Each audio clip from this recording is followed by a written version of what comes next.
Gözlərini aç, danış. Allah eşqinə danış. Uşaqlar dayanmadan bu sözləri qırmızı köynəkli yarış iştirakçısına təkrar edirdilər. O isə gözləri bağlı, bənizi solmuş halda tuneldə uzanmışdı. Qulaqlarını südlə islat, Bobby dedi. Məncə süd işə yarayar. Uşaqlar oğlanın qulaqlarını südlə islatdılar və südün bir hissəsi onun boynuna dağıldı. Tunel çox qaranlıq idi. Peterin gətirdiyi şam daşın üstündə yansa da ətrafı yaxşı işıqlandırmırdı. Ah, baxın, Filiz dilləndi. Aman Allah, məncə o ölüb. Aman Allah, Bobby qışqırdı. Yox, ölməyib. Allah xətrinə özünə gəl. Peter həyəcanlandı və oğlanın qolunu silkələdi. Elə bu zaman qırmızı köynəkli oğlan dərindən nəfəs aldı. Gözlərini açdı, sonra yenidən yumub zəif səslə dedi. Yetər artıq, bəsdir. Ah, o ölməyib. Mən bilirdim ki, o ölməyib. Filiz deyib ağlamağa başladı. Nə olub? Mən yaxşıyam, oğlan pıçıldadı. Bunu iç, Peter əmr etdi və süd şüşəsini oğlanın ağzına yaxınlaşdırdı. Oğlan süddən bir qədər içdi, yarısı isə yerə dağıldı. Bu nədir? Süd, Peter cavab verdi. Qorxma, biz sənin dostlarınıq. Filiz, ağlamağını kəs. İç onu, Bobby nəvazişlə dedi. Bu vəziyyətdə süd sənə xeyirdir. Oğlan südü içdi. Uşaqlar dayanıb ona baxırdılar. Qoy bir dəqiqə keçsin. Peter pıçıldadı. Süd onun damarlarından keçən kimi o özünü yaxşı hiss edəcək. Elə də oldu. Mən indi yaxşıyam. İndi hər şey yadıma düşdü. Oğlan bunu deyib hərəkət etmək istədi, lakin ağrıdan qışqırdı. Lənətə gəlsin. Mən deyəsən ayağımı sındırmışam. Sən yıxılmısan? Filiz burnunu çəkərək soruşdu. Əlbəttə yox. Balaca uşaq deyiləm ki, oğlan hirslə cavab verdi. O lənətə gəlmiş naqillərə ilişdim. Ayağa qalxmaq istəyəndə dayana bilmədim və oturdum. Lənətə gəlsin, çox incidir. Siz bura necə gəldiniz? Biz sizin hamınızın tunelə girdiyinizi gördük və dağın üstü ilə keçdik ki, sizin tuneldən çıxmağınıza baxaq. Hamı çıxdı, amma sən çıxmadın. İndi budur, biz xilasedicilər komandası buradayıq. Peter fəxrlə dedi. Siz çox cəsursunuz, oğlan gülümsədi. Təşəkkür edirik, Peter təvazökarlıqla dilləndi. Sənə yardım etsə yeriyə bilərsən? Çalışaram, oğlan cavab verdi. Lakin o bir ayağı üstündə dura bilirdi. İcazə verin oturum. Özümü çox pis hiss edirəm, məni buraxın, oğlan dedi. Yarış iştirakçısı uzandı və gözlərini yumdu. Uşaqlar balaca şamın zəif işığında bir-birinə baxdılar. Belə olmaz, Peter başını buladı. Qulaq asın, Bobby sözə başladı. Gedib yardım çağırmaq lazımdır. Ən yaxın evə getmək olar. Düzdür, Peter razılaşdı. Gedək. Əgər sən onun ayaqlarından, Filizlə mən isə başından tutsaq, biz onu oyuğa qədər apara bilərik. Onlar belə də etdilər. Yaralı yenidən huşunu itirdi. İndi isə mən onun yanında qalacam, Bobby dedi. Bir qədər böyük olan şamı götürün, gedin.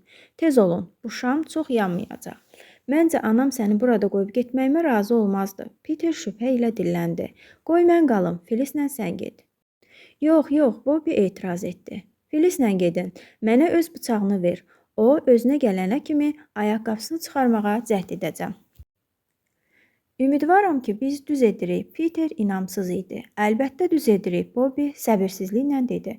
Bundan başqa nə edə bilərik? Qaranlıq olduğuna görə onu tək qoymalıyıq. Xeyr, yaxşısı budur, tələsin.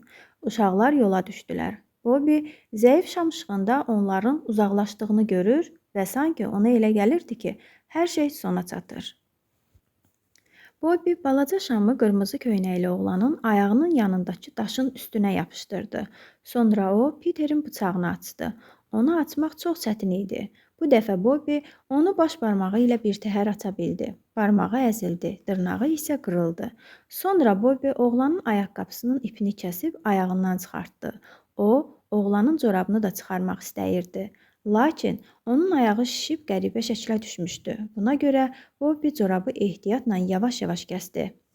Bu qəhvəyi rəngli, toxunma corab idi və Bobbyyə onun kimin toxuduğu çox maraqlı idi.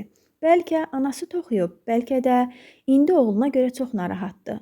Görəsən oğlu evə sınıq ayaqla gətiriləndə özünü necə hiss edəcək? Nəhayət, corabı çıxaranda qızın gözü qaraldı. Sanki bütün dünya başına dolandı. Axmaq balaca qız, Roberta Bobby'ni danladı və özünü ələ aldı. Yazıq ayaq, o öz-özünə dedi. Bir yastıq olsaydı, Bobby qatarı saxlayıb qəzanın qarşısını almaq üçün Filizlə cırdığı qırmızı köynəkləri xatırladı. Bugünkü qalın köynəyi ağ idi, lakin yumşaq idi. Bobby onu çıxartdı. Ah, bu köynəklər nə faydalı imiş. Onları ixtira edənə heykəl qoymaq lazımdır. Bobby bu sözləri ucadan dedi. Çünki hər hansı səsin, hətta öz səsinin qaranlıqda səslənməsi onu sakitləşdirirdi. Nə qoymaq lazımdır? Kimə? Qəfil oğlan zəif səslə soruşdu. Ah, indi yaxşısan, Bobby sevindi. Biraz da döz, ağrıya təslim olma. Bobby köynəyini qatladı və oğlanın ayağını qaldırıb qatlanmış yastıqçaya qoydu. Xahiş edirəm, huşunu itirmə. Bobby yalvardı. Oğlan isə inildəyirdi. Bobby dəsmalını südlə isladıb oğlanın ayağına səpdi. İncidir, oğlan qışqırdı. Eləmə, belə yaxşıdır. Adın nədir? Bobby soruşdu. Jim, mənimki isə Bobby'dir. Amma sən qızsan, elə deyilmi? Hə, mənim tam adım Robertadır. Bobby deyim? Hə, biraz əvvəl burada başqası da var idi.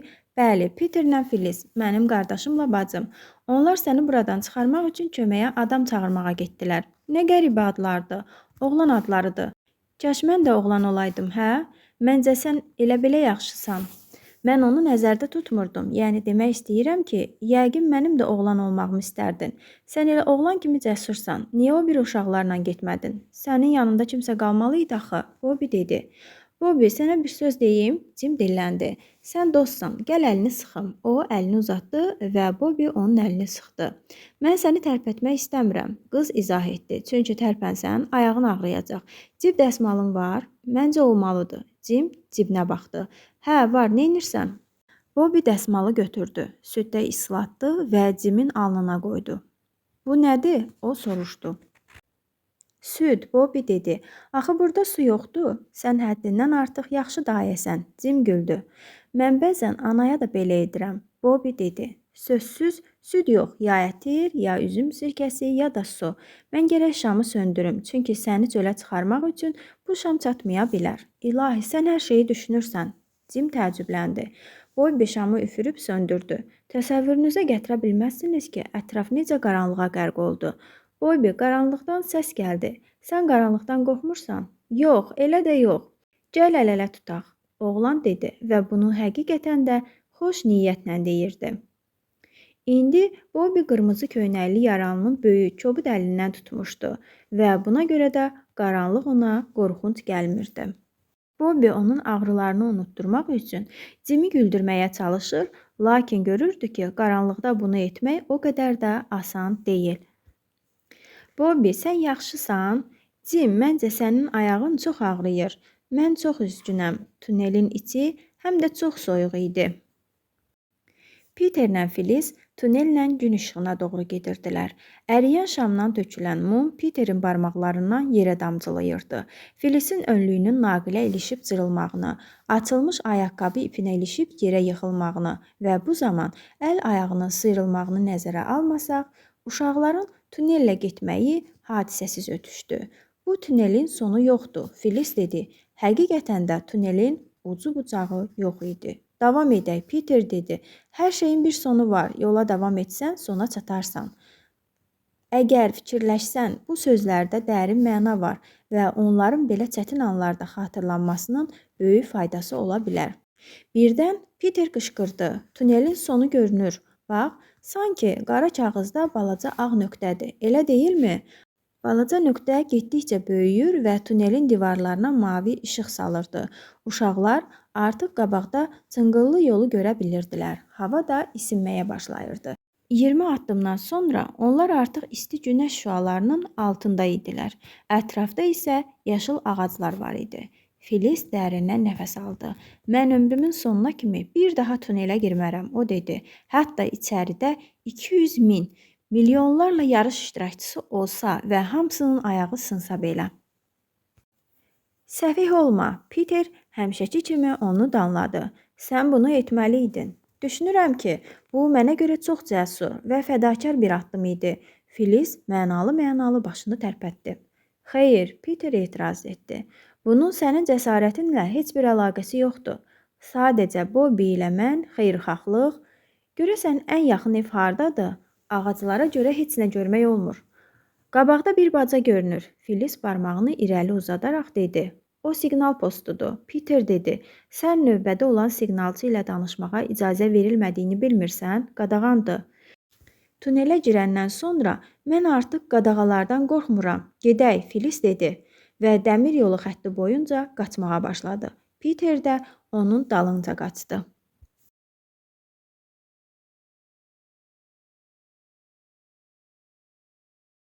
Hava çox isti idi və uşaqlar dayananda tərləyib tənc nəfəs olmuşdular. Onlar başlarını qaldırıb siqnal postunun açıq pəncərəsinə baxdılar və var gücləri ilə qışqırdılar. Lakin cavab gəlmədi. Siqnal postu boş otaq kimi səssiz idi. Uşaqlar yuxarı dırmaşdılar. Günəşin altında qızmış məhəccər onların əlini yandırdı. Uşaqlar açıq qapıdan içəri gizlicə baxdılar. Siqnalçı stulda oturub başını divara söykəmişdi. O ağzı açıq halda yatmışdı. Salam, oyanın, Peter qışqırdı. O dəhşətli səslə qışqırdı. Çünki bilirdi ki, növbə vaxtı siqnalçının yatmağı işarə gözləyən qatarları təhlükəyə atmaq hesab edilir və bu səhlənkarlığı onun təhlükə zamanı vəziyyəti idarə edə bilməyəcəyinin sübutudur. Siqnalçı heç tərpənmədi. Bu zaman Peter onun üstünə atılıb silkələdi. Yalnız bundan sonra siqnalçı əsnəyib gərnəşərək oyandı. Lakin oyanan kimi tez ayağa qalxdı, dəli kimi əlləri ilə başını tutub qışqırdı. Aman Allah, saat neçədir? 12:13, Peter dedi. Bu vaxt həqiqətən də siqnal postunun divar saatı həmin vaxtı göstərirdi. Kişi saata baxdı. Fırlanan çarxlı dəstəklərə tərəf qaçdı və onları dartdı. Elektrik zəngi çaldı. Naqillər cırıldadı və siqnalçı özünü oturacağa atdı. Onun rəngi ağarmışdı. Alnından tər axırdı. Kişi titrəyirdi. Peterin sözlərinə görə onun iri, tüklü əlləri yuxarı aşağı qalxıb enirdi. O dərindən nəfəs alırdı. Sonra birdən qışqırdı. Allaha çox şükür, siz vaxtında gəldiniz. Allaha çox şükür, onun çiyinləri əsməyə başladı. Üzü yenidən qızardı və o üzünü tüklü əlləri ilə örtdü. Ağlamayın, hər şey qaydasındadır, Filiz dedi və onun enli kürəyini sığalladı. Lakin siqnalçı tamamilə özünü itirmişdi və uşaqlar onu sakitləşdirməyə kifayət qədər vaxt sərf etməli oldular. Sonra o, üstündə ağ və çəhrayı nallar olan qırmızı dəsmalını tapdı, üzünü sildi və danışmağa başladı. Elə bu vaxt qatar keçib getdi. Mən çox xəcalət çəkirəm. Siqnalçı sakitləşəndə dedi. Sonra birdən qaşlarını çatıb soruşdu. Siz burada nə gəzirsiniz? Bilmirsiniz ki, bu qadağandır? Bilirik, Filiz dedi. Lakin mən qadağanı pozmaqdan qorxmadım və belə görürəm ki, düz deylədim. Allah sizə kömək olsun. Əgər siz gəlməsəydiniz, o bir qədər sustu və sonra davam etdi. İş vaxtı yatmaq biabırçılıqdır və bunun üstü açılsa da, yaxşı ki, heç kəsə ziyan dəymədi. Bunu heç kəs bilməyəcək. Peter onu sakitləşdirdi. Biz satqın deyilik. Amma siz işdə yatmamalısınız. Bu çox təhlükəlidir. Mən bunu bilirəm. Mənə bilmədiyim bir şey deyin, kişi dedi. Nə edim? Özümlə bacarmıram. Mən qayda qanunu yaxşı bilirəm. Amma işdən ayrıla bilmirəm. Onlar mənim yerimə adam tapa bilmirlər. Son 5 gün ərzində heç 10 dəqiqə yatmamışam. Kiçik oğlum xəstədir, sətəlcəmdir. Mənimlə balaca bacısından başqa qulluq edəni yoxdur. Qız da gərək vaxtında yata. Məsələ bundadır.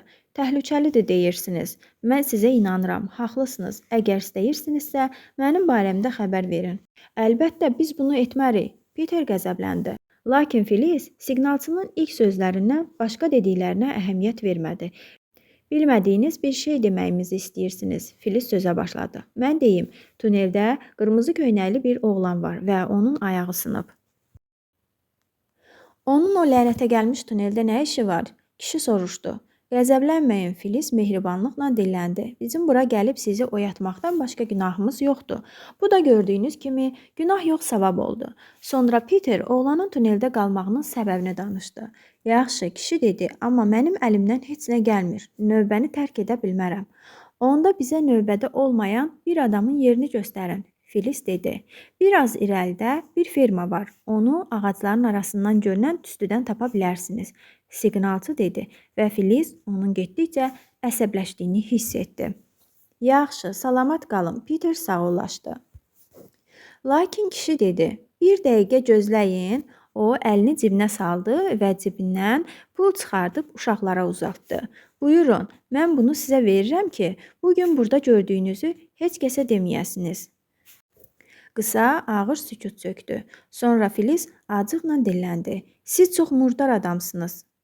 Peter bir addım irəli gəldi və kişinin əlinə vurdu. Pullar yerə töküldü.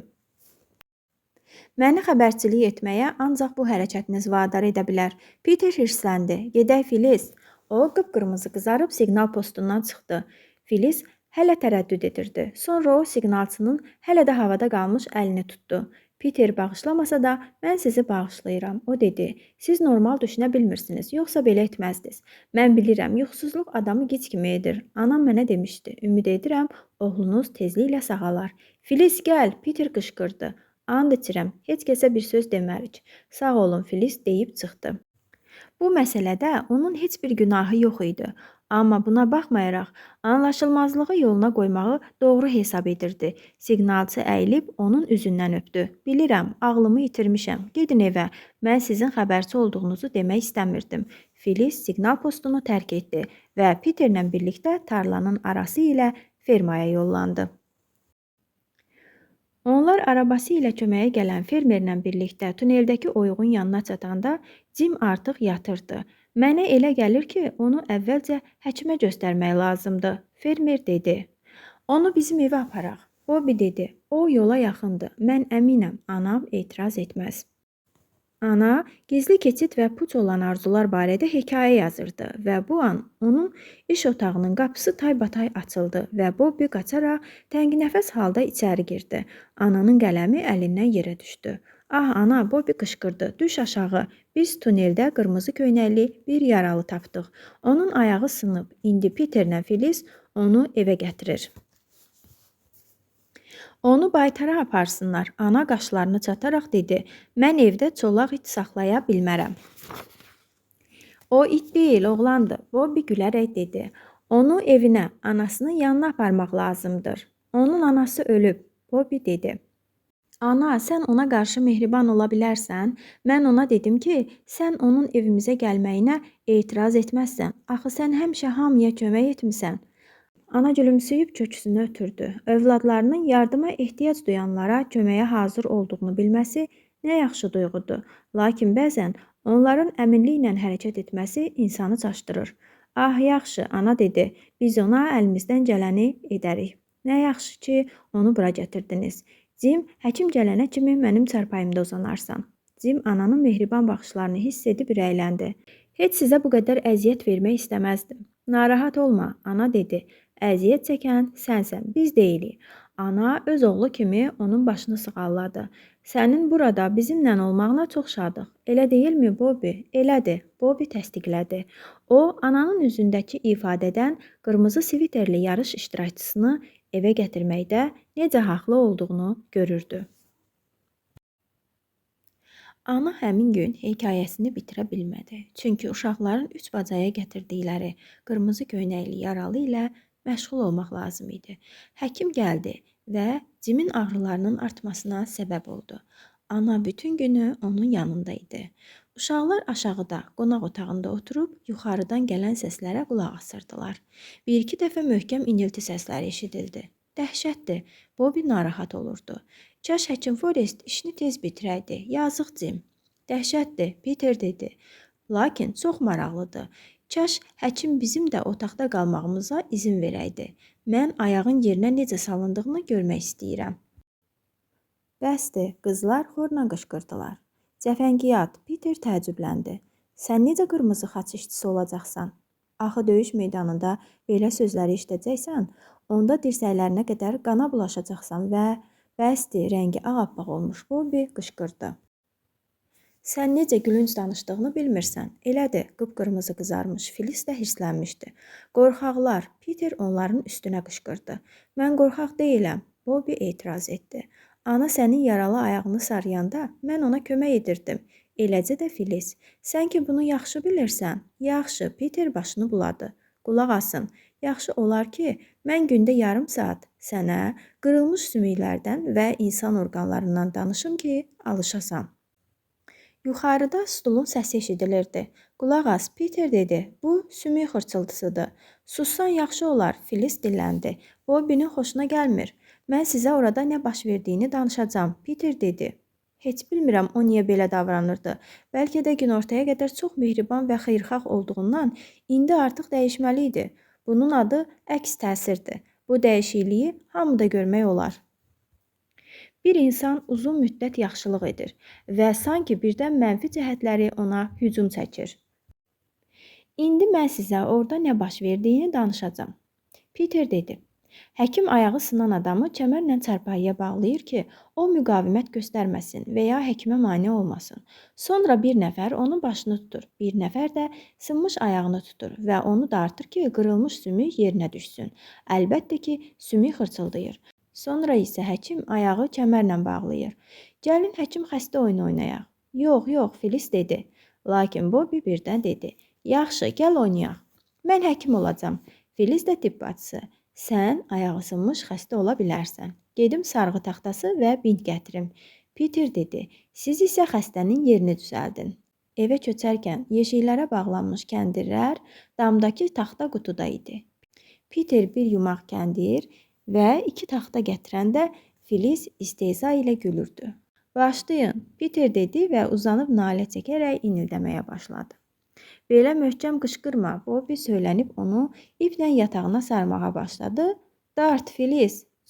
Çox sıxmayın, Peter zarıdı. Siz mənim o biri ayağımı da sındıracaqsınız. Bobby Peterin bədəninə ipləri dolayaraq sakitcə işinə davam edirdi. Bəsdir, tərpənə bilmirəm. Peter dedi. Ayağım, o yenidən inildədi. Tərpənə bilmirsən? Bobby qəribə səslə soruşdu. Tam əminəm, Peter cavab verdi. Ayağımın qanamağı da lazımdır. Əgər istəyirsənsə, hələ oynaya bilərsən. Bobby əllərini belinə qoyub, iplə sarılmış Peterə baxırdı. Filizlə mən gedirik. Bundan sonra bizim razılığımız olmadan qan və yaralar haqqında danışmayacağına söz verməyincə ipləri açmarıq. Gedək, Filiz. Siz heyvansız, Peter büzüşərək bağırdı. Mən heç vaxt söz verməyəcəm. Mən bağıracam, anam da gələcək. Bağır, Bobby güldü və səni niyə bağladığımızı anama söylə. Gedək, Filiz. Mən heyvan deyiləm, Peter. Biz xahiş etdik, amma sən dinləmədin. Bu sizin öz fikriniz deyildi, Peter dedi.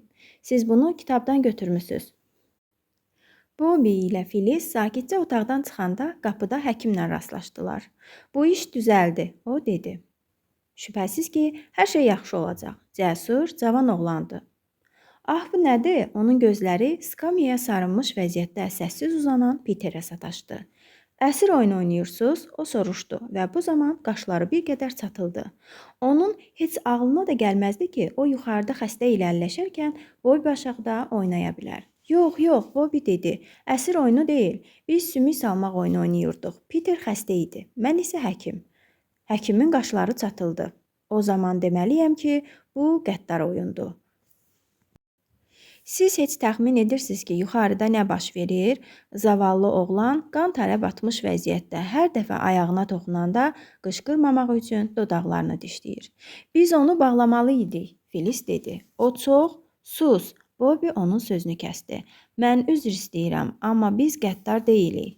Güman edirəm ki, mən qəddar olmuşam, Peter dilləndi. Yaxşı, Bobby, məni müdafiə edib özünü alicənab göstərmə, çünki buna ehtiyacım yoxdur. Səbəb budur ki, mən onlara qan və yaralar haqqında danışır, onları qırmızı xaç üçün hazırlamaq istəyirdim. Ancaq onlar məndən danışmamağı xahiş edəndə mən onları dinləmədim. Sonra həkim Forrest əyləşərək soruşdu. Peter cavab verdi. Sonra mən dedim ki, gəlin sınıq düzəltməyi oyunu oynayaq. Əslində zarafat edirdim. Sadəcə Bobby'yə sataşmaq istəyirdim. Ancaq o razılaşdı. Mən də təklifimə sadiq qaldım. Sonra da onlar məni sarıdılar. Onlar bunu kitabdan götürüblər. Məncə bu çox ayıbdır. Peter yenidən büzüşdü və üzünü çevirdi. Düşündüm ki, bunu bizdən başqa bilən olmaz. Bobby Peterin qınağına cavab olaraq acıqla dedi. Heç bilmədim ki, siz bura gələrsiniz. Qan və yaralar haqqında danışmağın həqiqətən də mənə təsir etmədi. Onu sarmağımız yalnız bir zarafat idi. İcazə ver, açın Peter. Heç açmasanız da mənim vecimə deyil. Peter incimişdi. Əgər sizin zarafatınız belədirsə, sənin yerinə olsaydım, həkim dedi. Mən ananız gəlməmiş ipləri açardım. Siz onun narahat olmağını istəmirsiniz, elə deyilmi? Qızlar düyünləri açarkən Peter tam əminliklə dedi. Mən yaralar haqqında danışmayacağıma söz vermirəm, yadınızda qalsın. Üzr istəyirəm, Peter. Bobby skamyanın altındakı böyük düyünü açmaq üçün əyilib pıçıldadı. Bunun mənə necə pis təsir etdiyini bilmirsən. Mən də sənə görə özümü pis hiss edirəm, Peter cavab verdi. Sonra o ipləri boşaltdı və ayağa qalxdı. Mən gəlmişdim ki, birinizin mənimlə cərrahiyyəyə gedə biləcəyini soruşum. Həkim Forrest dedi. Ananıza bəzi şeylər lazım olacaq. Mən isə öz köməkçimə bugün icazə vermişəm ki, sirkə getsin. Peter, sən mənimlə gedə bilərsən? Peter bir söz demədən və bacılarına baxmadan otaqdan çıxdı. Evdən küçə qapısına qədər Peterlə həkim səssiz getdilər. Sonra Peter dedi, verin çantanızı aparım, yəqin ağırdır. İçində nə var? Bıçaqlar, lansetlər və insanları incidən başqa alətlər, bir də efir şüşəsi. Mən ona efir verməli oldum. Ağrı çox şiddətli idi. Peter susurdu. Mənə oğlanı necə tapmağınız haqqında danış, həkim Forrest dedi. Peter bütün əhvalatı danışdı. Sonra həkim Forrest ona bir neçə cəsarətli xilas etmə hadisələrini danışdı. O, çox maraqlı həmsöhbət idi. Cərrahiyyə otağında Peter həkimin tərəzisinə və ölçmə eynəklərinə toxuna bildi. Anasına lazım olan hər şey yığılanda həkim birdən dedi. Mənə aid olmayan bir işə qarışsam acığına gəlməz ki, sənə bəzi şeyləri demək istəyirəm. Fəlsəfi bir söhbət. Buyurun, Peter dedi. Oğlanlar və qızlar balaca kişilər və qadınlardır. Biz onlardan çox-çox möhkəm və güclüyük. Onları incidən bir şey bizi incitmir.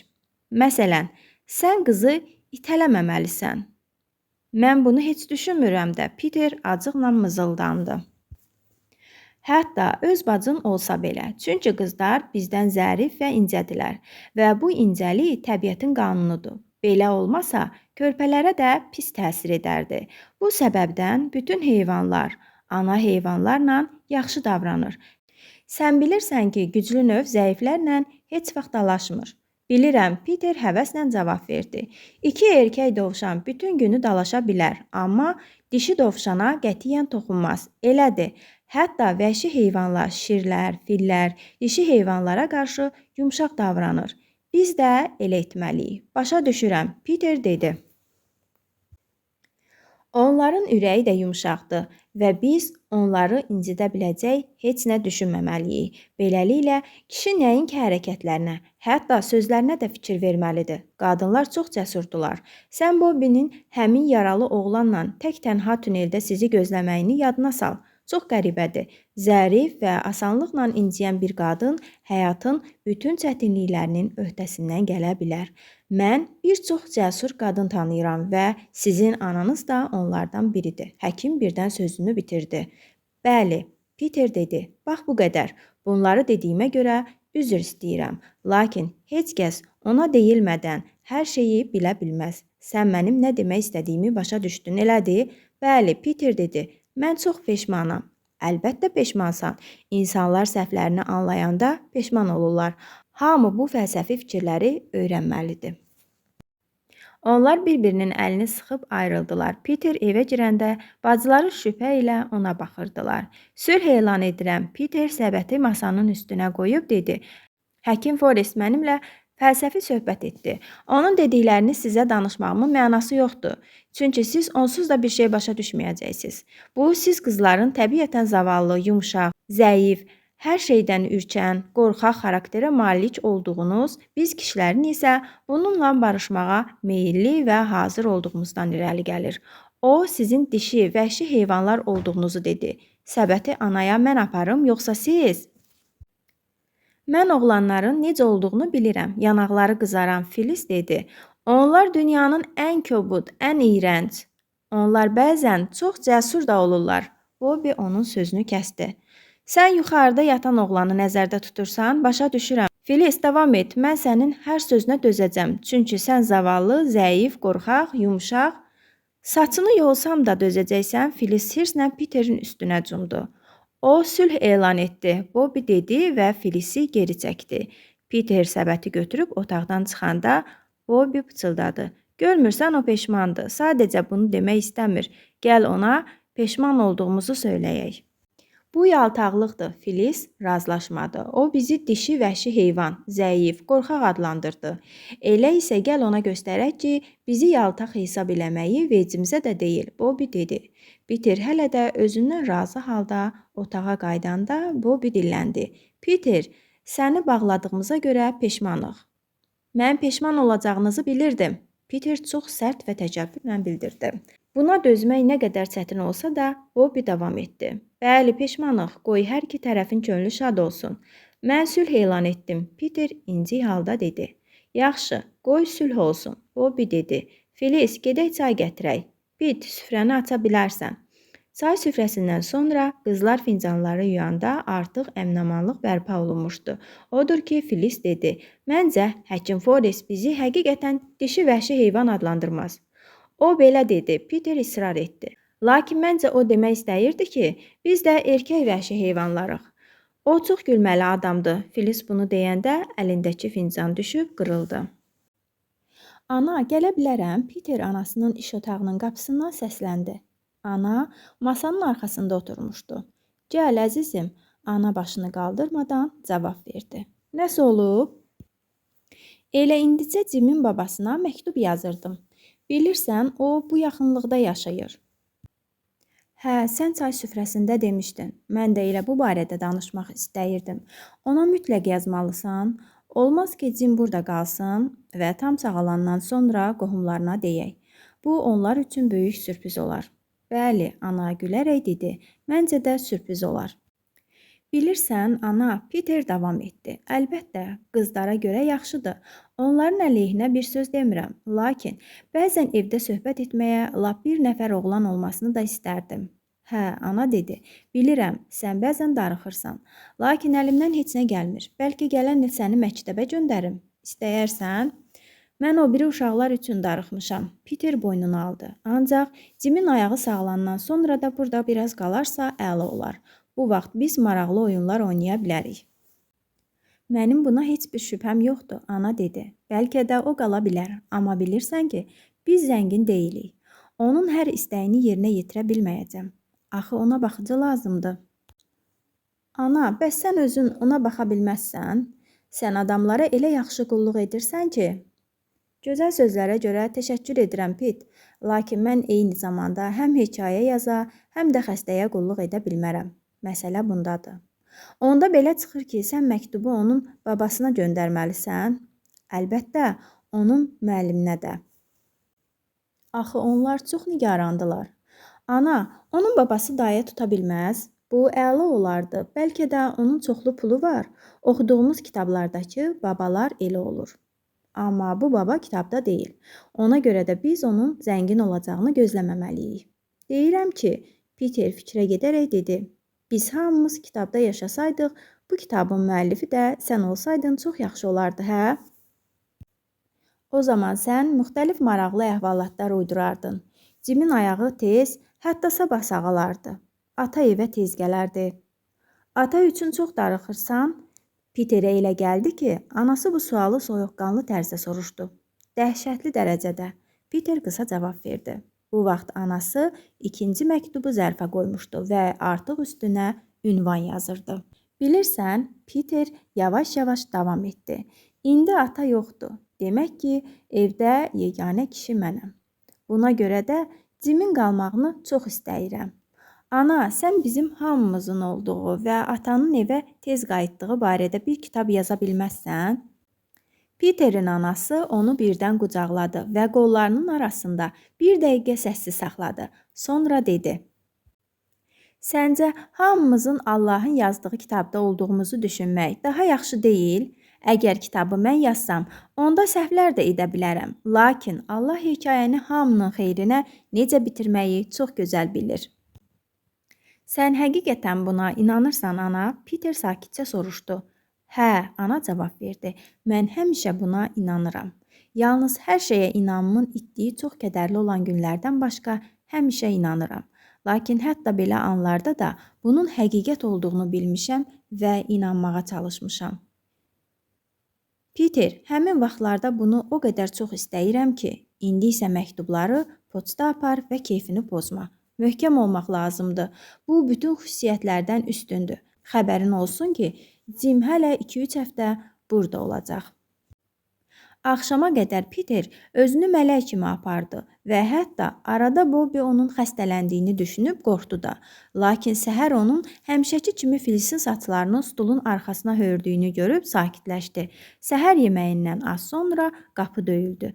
Uşaqlar Cimin şərəfinə bürünc şamdanı təmizləyirdilər. Yəqin həkimdir, ana dedi. Mən açaram, mətbəxin qapısını bağlayın. Bu görkəmdə görünməsəz yaxşıdır. Lakin gələn həkim deyildi. Uşaqlar bunu qonağın səsindən və yuxarı qalxarkən eşidilən ayaq səsindən başa düşdülər. Ayaq səsləri onlara tanış gəlmirdi. Lakin hamı gələnin səsini əvvəllər eşitdiyinə əmin idi. Uzun bir fasilə oldu. Ayaqlar və səs geri qayıtmadı. Görəsən gələn kimdir? Uşaqlar bir-birindən soruşurdu. Bəlkə də deyə Peter nəhayət bildirdi. Həkim Forestə soyğunçular hücum edib və yolda onu ölümlə hədələyiblər. Bu adam da onu əvəz edir. Miss Winnie deyirdi ki, həkim tətilə çıxanda onu köməkçisi əvəz edir. Elə deyil, Miss Winnie? Elə də əzizim, Miss Winnie arxa mətbəxdən dedi. Zavallı, bəlkə də insanların köməyindən əli üzülmüş halda yolda qalıb. Bu adam da həmin xəbəri anaya çatdırmağa gəlib. Cəfəngiyatdır, Peter tez etiraz etdi. O zaman ana onu Cimin otağına aparmazdı. Niyə aparsın ki? Qulaq asın, qapı açıldı. Onlar indi düşəcəklər. Mən qapını bir qədər aralayacağam. Peter qapını araladı. Bu dinləmək deyil. Peter Bobby'nin etirazına sərt cavab verdi. Ağlı olan adam pilləkənlərdə gizli söhbət etməz. Bir də ki, ananın həkim Forrestin köməkçisi ilə gizli söhbəti ola bilməz. Bobby, ana çağırdı. Onlar mətbəxin qapısını açdılar və ana məhəccərdən aşağı əyildi. Cimin babası gəldi. O dedi, əllərinizi üzünüzü yuyun və bura gəlin. O sizi görmək istəyir. Yataq otağının qapısı yenidən bağlandı. İşə bir bax, Peter təəccübləndi. Bu heç bizim ağlımıza gəlmədi. Miss Winnie, biraz isti su verin. Mən sizin papağınız kimi qarayam. Uşaqlar həqiqətən də çirkli idilər.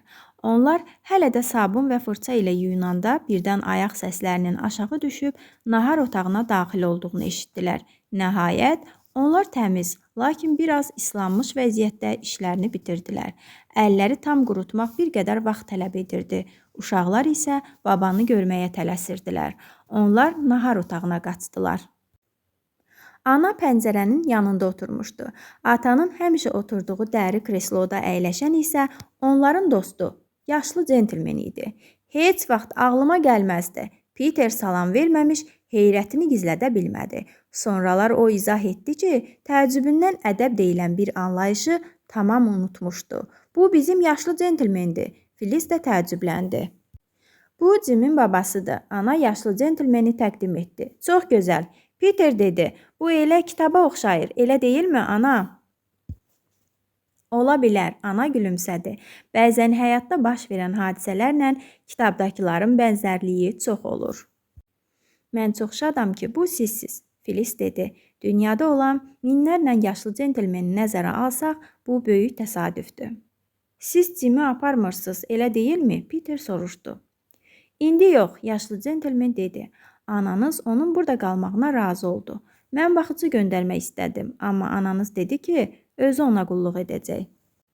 Bəs onun yazıları? Peter düşünmədən dedi. Ana yazmasa o nə yeyəcək? Hər şey qaydasındadır, ana tez dedi. Yaşlı centilmen anaya mehribanlıqla baxdı. Görürəm, siz uşaqlarınıza inanır, onlara etibar edirsiniz. O dedi. Əlbəttə, ana əminliklə bildirdi. O zaman mən onlara öz planlarımız haqqında danışmaq istəyirəm. Centilmen sözə başladı. Sizin ananız bir müddət hekayə yazmağı kənara qoyub, mənim xəstəxanamda təsərrüfat müdiri işləməyə razılıq verdi. Biz üç bacanı, dəmir yolunu, hər şeyi atıb gedəcəyik, Phyllis kədərləndi. Yox, əzizim, ana cəld cavab verdi. Xəstəxananın adı Üçbaca xəstəxanasıdır, yaşlı centilmen dedi. Mənim bəxti gətirməyən, Cimim onun yeganə xəstəsidir. Ümid edirəm ki, o elə sonuncu xəstəsi də olacaq. Cim sağalana qədər ananız təsərrüfat müdiri kimi çalışacaq və bir aşpazla xidmətçi də xəstəxana heyətinə əlavə ediləcək. Sonra ana yenidən yazmağa başlayacaq. Peter soruşdu. Baxarıq, yaşlı centlmen Bobby'yə ötəri baxıb dedi. Bəlkə də yaxşı bir hadisə baş verdi və o daha yazmalı olmadı. Mən yazmağı sevirəm, ana tez dilləndi. Bilirəm, yaşlı centlmen dedi. Mənim buna qarışmaq niyyətim yoxdur, lakin həyatın işini bilmək olmaz. Bəzən elə yaxşı, gözəl hadisələr baş verir ki, elə deyilmi? Mən nəvəmi bir də görə bilərəm? Əlbəttə, ana bildirdi. Ona qulluq etməyimə imkan yaratdığınıza görə sizə necə minnətdarlıq edəcəyimi bilmirəm. Yazıq uşaq. O, gecə ana deyə çağırırdı. Filiz təəssüfləndi. Mən gecə 2 dəfə ayıldım və bu kəlmələri aydın eşitdim. O, məni nəzərdə tutmurdu. Ana sakit səslə yaşlı centlmenə söylədi. Ancaq elə buna görə də onu burada saxlamağı çox istəyirəm. Yaşlı centlmen ayağa qalxdı. Mən çox şadam ki, sən ona baxacaqsan, ana. Peter sevindi. Ananızdan müğayət olun, əzizlərim. Yaşlı centlmen dedi. Onun tayı bərabəri yoxdur. Elədir, Bobby pıçıldadı. Allah onu qorusun, yaşlı centlmen dedi və ananın əllərini tutdu. Allah ona etdiyi yaxşılıqların əvəzini versin. Bir gün bunun olacağına inanıram. Əzizlərim, mənim papağım hardadır? Bobby, məni darvazaya qədər ötürə bilərsən? Darvazanın yanında yaşlı centlmen dayandı və sözə başladı. Sən yaxşı övladsan, əzizim. Mən sənin məktubunu aldım. Lakin ona ehtiyac yox idi. Mən o vaxt sənin atan haqqında qəzetdə oxuyanda şübhələrim var idi. Elə o vaxtdan sizin kim olduğunuzu bilirdim. İndi araşdırma aparıram. Hələ bir nəticəsi yoxdur. Lakin ümidim var, əzizim, ümidim var. Ah, Bobby kədərləndi. Onu da deyim ki, çox böyük ümidim var. Amma hələ bu sirri heç kəsə demə. Boş yerə ümid verib ananın da keyfini pozmayaq. Amma bu boş ümid deyil, Bobby dedi. Mən bilirəm ki, siz bunun öhdəsindən gələcəksiniz. Mən hələ sizə yazanda buna əmin idim. Bu yəqin ki, boş ümid deyil, elə deyilmi? Yox, centlmen cavab verdi. Düşünmürəm ki, ümidim boşa çıxsın. Əks təqdirdə bunu sənə deməzdim. Məncə sən bilməlisən ki, ümid var. Siz atamın bunu etdiyinə inanmırsınız, elə deyilmi? Mənim əzizim, yaşlı centlmen dedi. Mən tam əminliklə onun günahsız olduğuna inanıram. Bobby'nin bəslədiyi ümid boş olsaydı da, o qızcığazın qəlbini isti günəş şüaları kimi qızdırırdı. Sonrakı günlərdə Bobby'nin balaca üzü Yapon fənəri kimi nur saçırdı. Üçbacadakı həyat yaşlı centlmenin nəvəsinə baş çəkdiyi gündən bəri tamamilə dəyişdi. Uşaqlar onun adını bilsələr də, hətta öz aralarında söhbət edəndə də onun adını çəkmirdilər. Onlar üçün bu şəxs həmişə yaşlı centlmen olaraq qalacaqdı. Dediyim kimi, üçbacanın həyatı əvvəlkindən tam fərqli idi. Aşpaz və xidmətçi də çox yaxşı insanlar idi. Lakin onlar Miss Winnie'nin bacarıqsız olduğunu deyərək onu görmək istəmədiklərini bildirdilər. Buna görə Miss Winnie həftədə yalnız 2 dəfə paltar yuyub ütüləmək üçün gəlirdi. Sonra xidmətçilər dedilər ki, başqası onlara mane olanda işləyə bilmirlər. Uşaqlar əslində ev işlərinə nifrət etdiklərini tez-tez desələr də, xidmətçilərin xəbərdarlığından sonra həyatlarının bu əyləncəli bölməsi tamamilə boş qaldı. Lakin indi ananın yazıları və ev işləri olmadığından o dərslərə daha çox vaxt ayıra bilirdi. Dərslərə hazırlaşmaq isə uşaqların əsas vəzifəsi idi. Sənə dərs deyən adam nə qədər mehriban olsa da, bütün dünyada dərs elə dərsdir və nə qədər maraqlı olursa olsun, kartof soymaq və ya sobanı qalamaq kimi əyləncəli məşğuliyyət deyil. Digər tərəfdən, əgər ana dərslərə vaxt ayıra bilirdisə, deməli onun bir vaxtlar olduğu kimi uşaqlarla oynamağa və onlara şeir qoşmağa da vaxtı qalırdı. Axı üç bacaya gəldikləri gündən bəri qayğılar üzündən onun şeir qoşmağa vaxtı qalmırdı. Dərslərə gəldikdə isə uşaqların nə oxumasından asılı olmayaraq, bütün hallarda onlar başqa bir fənnə maraq göstərirdilər. Peter latın dilini öyrənərkən Bobby'nin həmin vaxt üçün tarix dərsindən oxuduğu bəhsin daha yaxşı olduğunu düşünür, Bobby də öz növbəsində Filizin öyrəndiyi riyaziyyatla maraqlanırdı. Bu zaman Filiz də latın dilini ən maraqlı dərs hesab edirdi. Bir gün uşaqlar dərs oxuyarkən masalarında şeir yazılmış kağız parçası gördülər.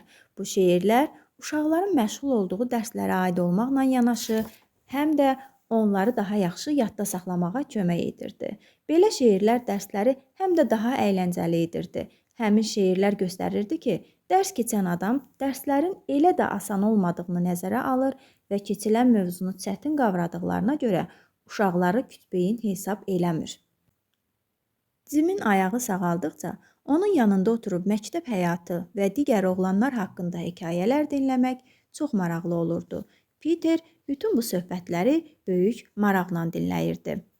Cim Peterə şahmat, domino, dama oynamaq öyrətdi və onlar birlikdə vaxtlarını daha əyləncəli keçirməyə başladılar.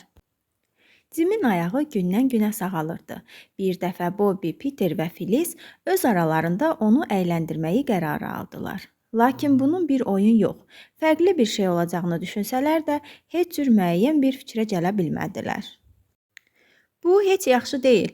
Onlar xeyli düşünəndən sonra Peter dedi, əgər biz onu əyləndirə bilmiriksə, deməli bunu bacarmırıq və salam. Bəlkə də hər şeyi öz axarına buraxsaq, əyləncəli bir şey özü gözlənilmədən baş verər.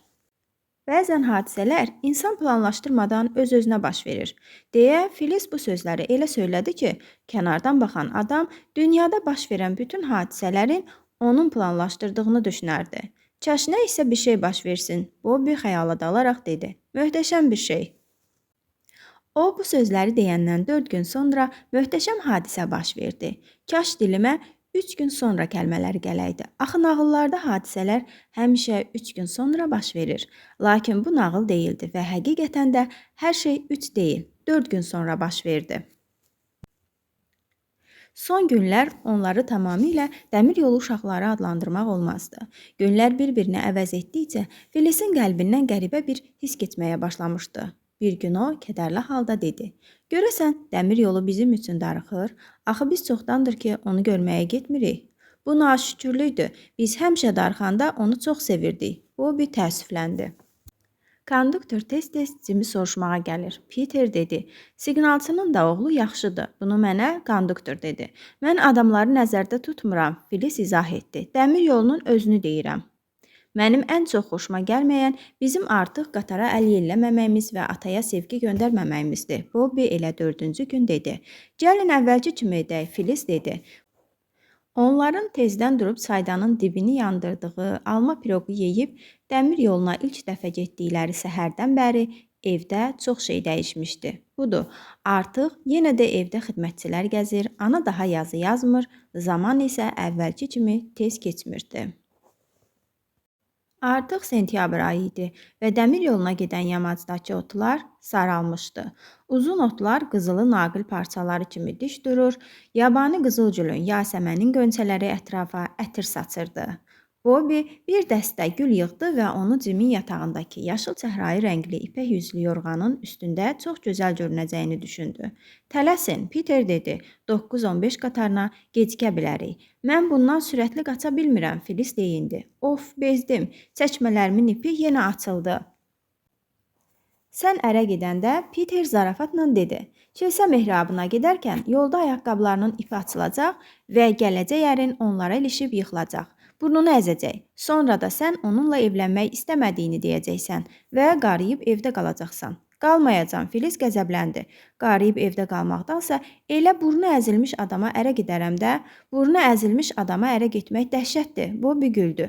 O, toyda gülləri iyləyə bilməyəcək, dəhşətdir. Gülləri unudun. Peter qışqırdı. Eşidirsiniz? Bu iki siqnalın səsidir, tələsməliyik. Uşaqlar qaçmağa başladılar. Onlar dəsmallarının çirkli və ya təmiz olduğuna fikir vermədən onu 9-15 qatarına tərəf yelləməyə başladılar. Sevgimizi ataya apar, Bobby qışqırdı. O biri uşaqlar da onun ardınca qışqırdılar. Sevgimizi ataya apar. Yaşlı centilmen öz 1-ci dərəcəli vaqonunun pəncərəsindən həvəslə əl yellədi. Əslində burada qəribə bir şey yox idi, çünki o həmişə bu işi ürəkdən edirdi. Lakin təəccüblü idi ki, bütün vaqonlardan bu mərasimə qoşulmuş sərnişinlərin bəzisi pəncərədən dəsmal yelləyir, bəzisi isə əl edirdi. Qatar gürultu və taqqıltı ilə uşaqların yanından ötüb keçdi. Əla, Peter sevindi. Görəsən bu nə deməkdir? Peter soruşdu. Bilmirəm, Bobbi cavab verdi. Yəqin yaşlı centlmen bütün sərnişinlərə stansiyada bizi görəndə əl eləməyi tapşırıb. Axı o bunun bizim xoşumuza gəldiyini bilir. Əslində isə əhvalat belə olmuşdu. Yaşlı centlmen öz stansiyasında tanınmış və hörmətli adam idi. O, həmin səhər erkən oyanıb, sərnişinlərin biletlərini alan cavan oğlanın yanında duraraq, qapıdan keçən hər sərnişinə nəsə deyir, hamı da razılıq əlaməti olaraq başını tərpədirdi. Onların üzündə təəccüb, maraq, şübhə, razılıq vardı. Bütün sərnişinlər platformaya çıxıb qəzetdən hansısa yazını oxuyurdular. Qatara girən həmin sərnişinlər yaşlı centlmenin dediklərini orada olanlara söyləyir və onlar da öz qəzetlərinə baxıb əvvəlcə təəccüblənir, sonra isə sevinirdilər. Qatar uşaqların durduğu hasarın yanından keçəndə hamı əlindəki qəzeti, əlini və dəsmalını dəli kimi yelləməyə başladı. Qatarın bütün pəncərələrindən nəsə yellənirdi. Uşaqlara elə gəlirdi ki, qatar canlanıb və onların uzun müddətdən bəri göstərdiyi sevgisinə məhz indi nəhayət ki cavab verir. Çox qəribədir, Peter dedi. Möhtəşəmdir, Filiz hey təkrar edirdi. Bobbi isə heç fikir verdiniz, sanki yaşlı centlmen həmişəkindən daha fərqli şəkildə əl yelləyirdi deyə Bobbi pıçıldadı.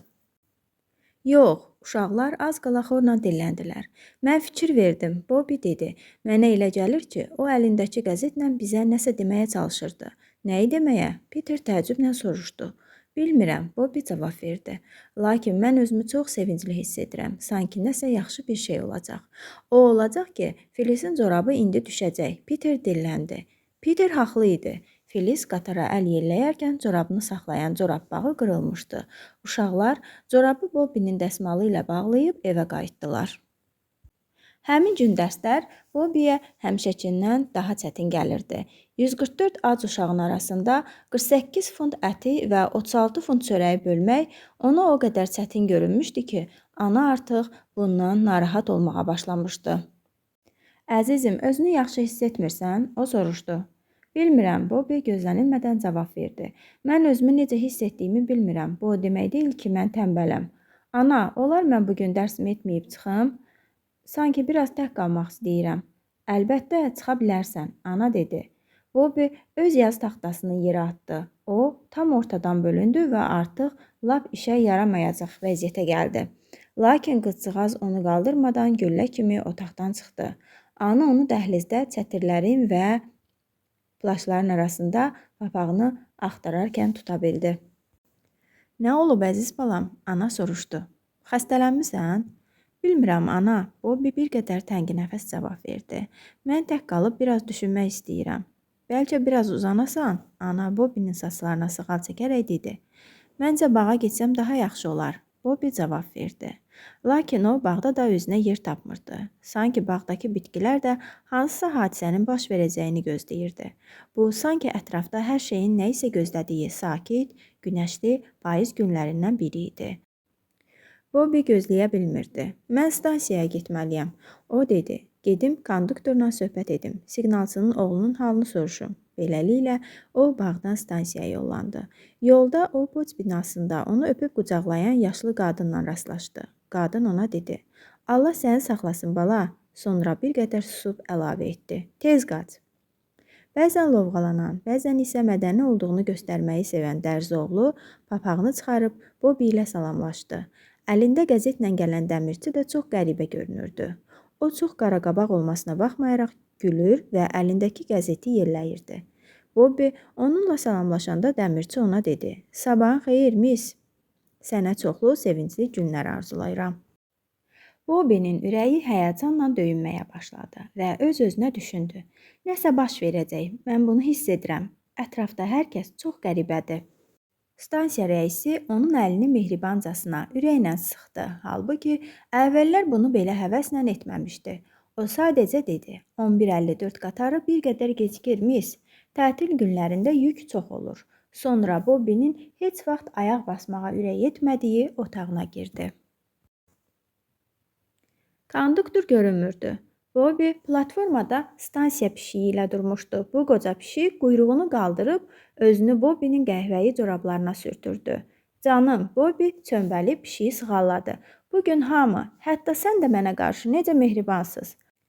11:54 qatarının fiti gələnə qədər konduktor görünmədi. Sonra isə o da hamı kimi əlində qəzetlə peyda oldu. Salam, buradasan? O dedi və sonra isə ürəyində fikirləşdi. Əgər bu qatardadırsa, əla olacaq. Çox şükür. Mən qəzetdə oxudum və indiyədək bu qədər sevindiyimi xatırlaya bilmirəm. O bir anlıq Bobby'yə baxdı və birdən dilləndi. Bunu etməliyəm, miss, incimə. Belə bir gündə bunu etməliyəm. Konduktor bunu deyib Bobby'ni qucaqlayıb üzündən öpdü. Sən incimədin, elə deyilmi? O narahat halda soruşdu. Mən həddimi aşmadım ki, belə bir gündə. Yox, Bobby təəccüblənmişdi. Əlbəttə yox. Biz səni dayımız qədər çox sevirik. Amma bugün nə olub ki? Bugün xüsusidir, konduktor dedi. Bunu qəzetdə gördüyümü sənə dedim. Qəzetdə nə gördün? Bobby soruşdu. Lakin bu vaxt 11:54 qatarı artıq stansiyaya daxil olurdu. Stansiya rəisi konduktoru axtarırdı. Çünki o yerində deyildi. Konduktor getdi və Bobby tək qaldı. Stansiyanın pişiyi skamyada oturaraq ona baxırdı. Əlbəttə, siz artıq nələrin baş verdiyini hiss edirsiniz. Bobby isə bir o qədər də dərin fikirləşmirdi. Onun qəlbindən anlaşılmaz, qarışıq, ümid dolu hisslər keçirdi. Bu balaca qızın məhz nəyin baş verəcəyini gözlədiyini bilmirəm. Bəlkə o da mənim və sizin artıq hiss etdiyiniz şeyi gözləyirdi, amma şüurlu olaraq yox. O, heç nə düşünə bilmədiyindən, yorğunluq və maraqsızlıqdan başqa bir şey hiss etmirdi. Belə bir boşluq hissi uzaq səfərə çıxan və artıq nahar vaxtı olduğuna baxmayaraq, hələ də mənzil başına çatmamış bir insanı bürüyür. Qatardan yalnız 3 nəfər indi. Onlardan birincisi kəndli idi. Onun əlindəki 2 səbətin deşiklərindən cücələrin başı görünürdü. İkinci, baqqalın baldızı qızı idi. Bu xanımın əlində bir dəmir qutu və qəhvəyi rəngli 3 kağız bağlama var idi. Üçüncü isə, ah ata, mənim atam. Bu səsi eşidən qatardakı bütün sərnişinlərin ürəyinə sanki bıçaq sancıldı. Və hamı başını vaqonun pəncərələrindən çıxaranda arıq, ucaboy kişinin boynundan sallanmış balaca bir qız uşağını gördülər. Kişi onu qucaqlayıb bərk-bərk bağrına basmışdı. Mən bilirdim ki, möhtəşəm bir hadisə baş verəcək. Bobby evə gedərkən dedi. Lakin bu hadisənin sənin gəlişin olduğunu bilmirdim. Bəs ana mənim məktubumu almadı, ata soruşdu. Bu səhər bizə məktub gəlməyib. Bu həqiqətən də sənsən, elə deyilmi? Atası onun əlini sıxanda sanki Bobby buna tam əmin oldu. Bobby evə tək gedib anaya tamamilə sakit tərzdə hər şeyin qaydasında olduğunu deməlisən. Onlar əsl günahkarı tutdular. İndi hamı bilir ki, sizin atanız günahsızdır. Mən həmişə bunu bilirdim. Bobby sevindi. Mən, ana və bizim yaşlı centlmen. Hə, ata dedi. Bu işi o həll etdi. Ana mənə sənin bu işi öyrəndiyini yazmışdı. Sənin ona necə dayaq olduğunu da, canım qızım. Onlar bir dəqiqəlik dayandılar. İndi isə mən onların tarla ilə getdiklərini görürəm. Bobby evə girdi və anaya tamamilə sakit tərzdə kədərin, qüssənin, ayrılığın bitdiyini və atanın evə qayıtdığını söyləmək üçün söz tapmağa çalışır. Mən atanın yavaş-yavaş bağa girib gözlədiyini də görürəm. O güllərə baxır. Axı hər bir gül bütün bu müddət ərzində daş divarlar, dəmir barmaqlıqlar görən gözlər üçün ilahi məlhəmdir. Lakin bu vaxt o gözlərini evdən ayırmır. Nəhayət o bağdan çıxır və arxa qapıya yaxınlaşır. Həyətdə qaranquşlar uçuşur. Onlar soyuq küləklərdən, qarlı şaxtalardan uzaq, həmişə isti olan ölkələrə uçmağa hazırlaşırlar. Bu, uşaqların payıza qədər yaşamaq üçün palçıqdan yuva düzəltdiyi həmin qaranquşlardır. Evin qapısı açılır. Bobby'nin səsi gəlir. Gəl ata, gəl içəri. Ata içəri girir və qapı bağlanır. Düşünürəm ki, buradan səssiz və mümkün qədər tez uzaqlaşsaq yaxşıdır. Tarlanın qutaracağında qızılı otların, yabani qızıl gölü və çöl çiçəklərinin arasında dayanıb sonuncu dəfə ağ evə baxa bilərəm. İndi o evdə gözlənilən qonaq nə mənəm, nə də başqası.